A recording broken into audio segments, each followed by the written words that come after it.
where the story begins, I play Tina, the new little boss baby. And it begins with Tina having to take on a mission and getting her two uncles together. Her father and her father's, her two uncles together. Her father and her uncle together, bringing them together. Tim, her father, and Ted, the boss baby, her brother, she wants to help us reunite. Reunite, yeah. What is it about this story that made you really want to voice these characters? What really wanted me to voice this character, I really liked the character of Tina. I thought I could relate to Tina. She had a lot of energy. She was a bossy, and I love to play bossy people. And I really liked the script. And I think you and I have something in common. Go on. Which is we like that challenge. You and I sit there and go, no one else could do this as well as we could. Who are you going to bring in here? Patrick Warburton? I mean, come on. For the name alone, yeah. Please. Well, actually. I mean, he's a great actor and everything, but I'm like, oh, please. I am so much more complicated than Patrick Warburton. Oh. You know, so I think you and I both like the challenge. Well, okay. But I usually go and say, oh, no, you should hire this person, this person, this person. You don't want me. That's usually what I go with. I don't do that in animation. Oh, okay. Yeah. Okay. Yeah.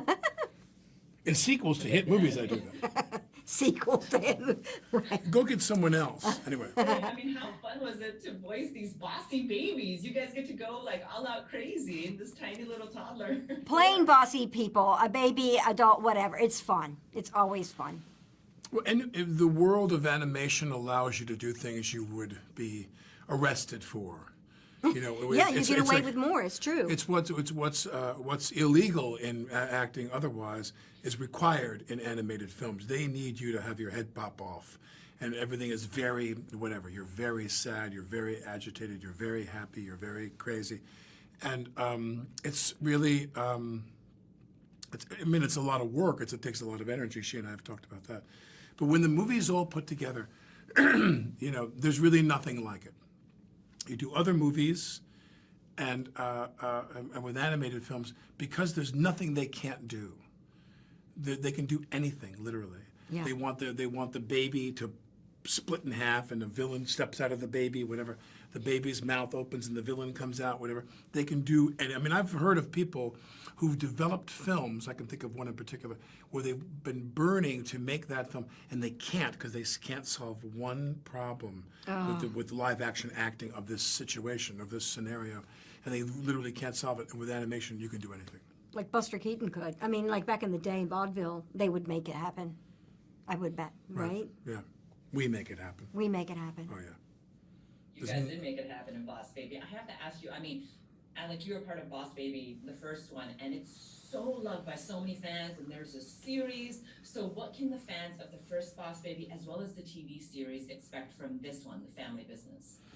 Well, we have a part of a woman who is very tough, very smart, very kind of sexy, and this perky kind of little animated character. Lisa Kudrow, who plays the grandmother.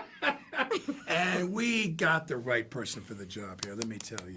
Ratings! Ping, ping! No, but the casting is everything. You know, we had a great cast last time. We had Tobey Maguire step in and do Tim. We had Lisa and Jimmy and Buscemi. We had great people.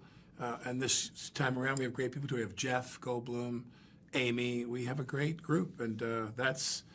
If you don't have people that can do the voice acting thing, which I've heard a couple, I won't name names. Oh, I wish you could. Well, during lunch, I'll regale you with some of my critics list, my Rotten Tomatoes list. But there are people who they come in and they just do what they do. Right, and they don't become something, because there's acting, and then to me there's animated acting, which is very different.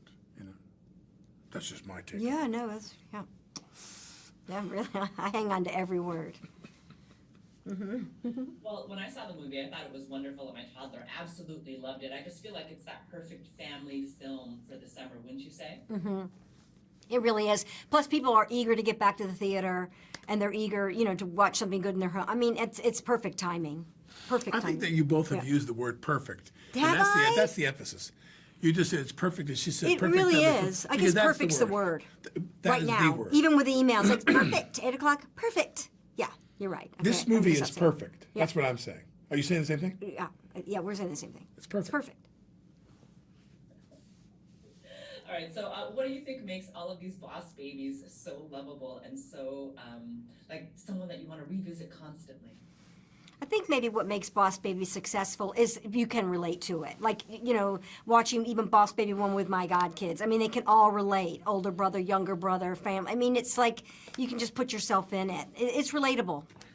But it's also, they want imagination, especially on the True. visual level. You know, Right. and the voice acting is something that you marry to what's on screen. If it's not, you can't invigorate anemic animation. You can't make a better movie just by huffing and puffing and doing the voice acting thing. When you watch a movie, they come expecting, you know, something zany.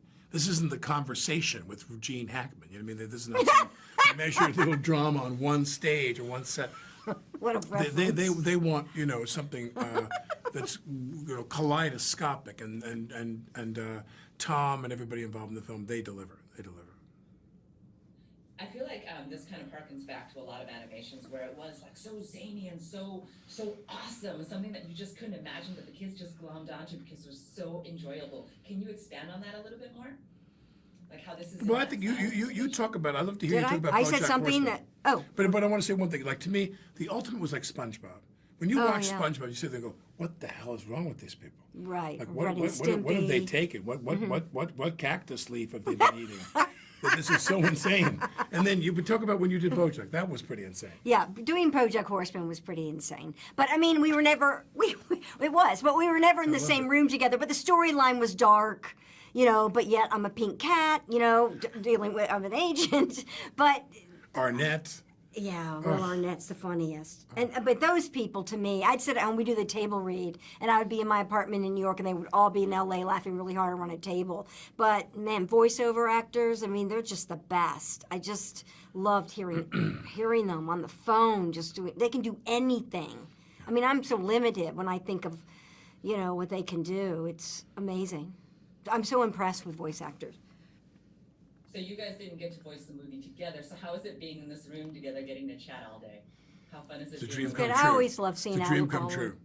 I feel like I always see Alec Baldwin. I always reintroduce myself, and I always tell him I live where I live, like we've never met before, and I love it. I see her on the streets, and I don't want to approach her. Yeah, 'cause we I'm don't. intimidated. I never. He's always busy, very busy. My wife and I will see her, and I'll go, no, don't approach.